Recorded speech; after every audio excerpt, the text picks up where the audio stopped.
Ladies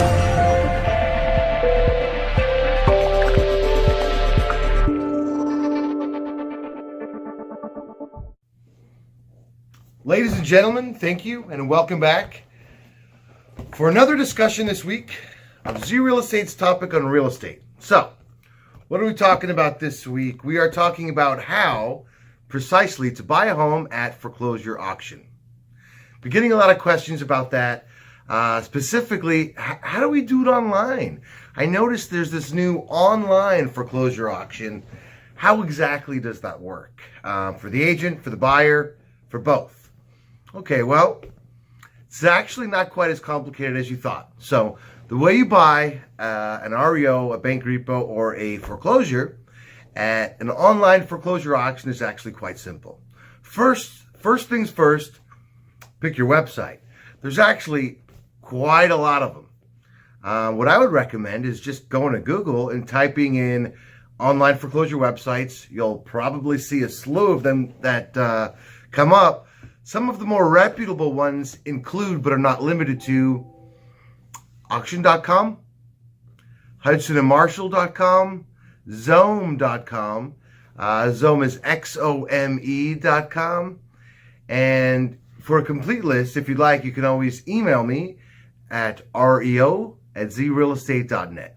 That's reo@zrealestate.net. All right, so the way generally that these online foreclosure auctions work is that once you pick a site, you go to them, most of them kind of work the same way, right? It's going to show you the inventory, show you how much it costs, and in order to actually bid on any one of the properties, you're going to have to register for the auction, right? So once you register, it'll ask you for a credit card number and or whether you're currently being represented by an agent. Now that's crucial because even though it is an online auction, they will pay a commission. How much depends on the auction house, but at the very least, probably about 1%. So when it asks you if you're being represented by an agent and you say yes, you're going to have to put in the agent's information, company name, broker name, and license number. Now, with respect to some of the online auction houses, but not all of them, it's a reciprocal process. Okay, so what that means is in order for it to be valid, the agent then has to actually log on and register you, the buyer. Okay, so remember, it is a two-part process on some of them, but not all of them. All right, so once that's registered, then it will ask you for credit card number. What's the purpose of this? This single aspect is what makes many buyers very leery about the online auction. I don't want to give my credit card number. For what purpose? I'm not sure I feel comfortable with that. Well, here's why. Because when you're looking at the individual property that you'd like to make a bid on, it will show you a couple things. One, exactly when the auction ends. Two, exactly when the auction starts. Three, exactly what the current bid is. So, needless to say, you know exactly where you got to be to beat the bid. What happens if you beat the bid and then back out? There needs to be some accountability, you see. There needs to be a way to, quote unquote, hold the buyer's feet to the fire. Anybody can just put in a bid amount. But without any accountability, without any penalty for backing out, there's really no way of knowing how valid that is and whether that's somebody else is driving the price up for the sake of driving it up. So, interestingly enough, even though you have to put in a credit card number, you very rarely would ever be charged. The only time I can think of in which a charge may ever materialize on your credit card as a result of that would be if you're the high bidder and you do not perform. I'll repeat that. You're the high bidder and you decide you don't want to buy it anymore. Yeah, you might be charged $2,500. Now, if you are the high bidder and you do perform, meaning sending in the deposit in a timely fashion, closing in a timely fashion, etc., your credit card will never be charged in all likelihood. Okay? So I hope that clears it up for you. One other aspect about the online auction that a lot of people don't seem to realize is in most cases it does kind of work like eBay. What do I mean by that? Well, it means there is an implicit hidden reserve. You won't necessarily know what that is. I highly doubt that's something that will be advertised either on the website. However, in most cases, if I had to guess, the reserve will be pretty close, if not a little under, the current MLS price, which, for those of you that know anything about the MLS price versus the starting bid price, huge discrepancy between the two. Very common for an MLS price, for example, to be, let's say, $250, with a starting bid of $75. Are you going to buy for $75? No. If you bid $75 and nobody else bids anything and you win the auction, will you get it at $75? Yes and no. Depends on what kind of auction it is. Odds are the answer is no.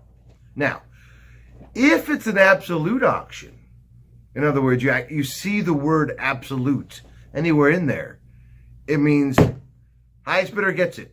That's it. All sales are final. Most of them, however, not like that. Like I said, most of them will operate like eBay with an implicit hidden reserve, meaning they will go to the seller and say, listen, we're going to start the bid at 70 if that's okay with you, just to kind of, drive price up a little bit. What's the minimum you'll take? That number will not be disclosed to the public. That number will not be advertised to the buyer. But for argument's sake, let's say the seller says, fine, go ahead, start it at 70 if you'd like. I'm not taking a dime less than 150. Okay, so now the hope is to create a bidding war way above 150. If the highest bid is 90, what happens? No sale. Why? Because the 150 reserve has not been met. If the 150 reserve is met and then some, highest bidder, let's say 185, is there a sale? Yes, sir. Property sold because the reserve has been met. Does that answer your question? So what's the best way to start? Call me, 909-559-5275. You can shoot me an email at reo@zrealestate.net, and I'll show you exactly how to do it. Now, for the sellers out there that are wondering, well, what about us? Can we use online auctions? I was thinking about possibly selling my house at an online auction. Will that work? Is that effective? Actually, you can. One of the ways I can think of by doing that is going to Zome.com. You can also go to forsalebyowner.com, which actually, as of recently, has a partnership with Zome through the For Sale by Owner program. You can sell your house for as little as $299 or $399 and actually get a full-service agent, not a discount broker with that, meaning listed on the MLS. What's the catch? The catch is your property will be sold via auction, okay? How is it full service? Well, one of the things that the auction house has, one of the unique advantages or disadvantages, depending upon exactly how you look at it, is the entity paying the commission, okay? In a normal sale, who pays the commission? The seller. Always the seller.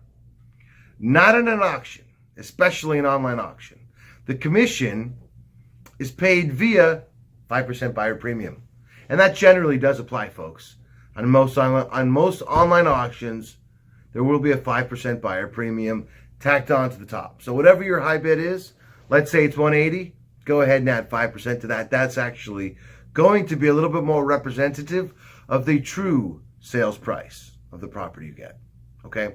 Another thing to remember real quick is whether it says financeable or not financeable, and why. Many times a property will say not financeable. Why? Guesses?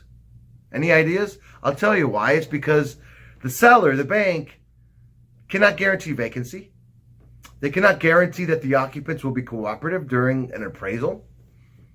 For any of you who know how the loan process works, if you have an uncooperative occupant that refuses to allow entrance into the property by an appraiser, can you get a loan?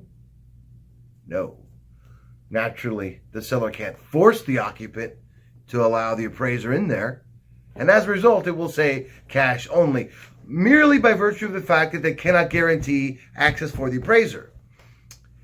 Now, if that's true, then that's the case. However, for any prospective buyers out there, I would strongly encourage you to go to the property and actually check yourself.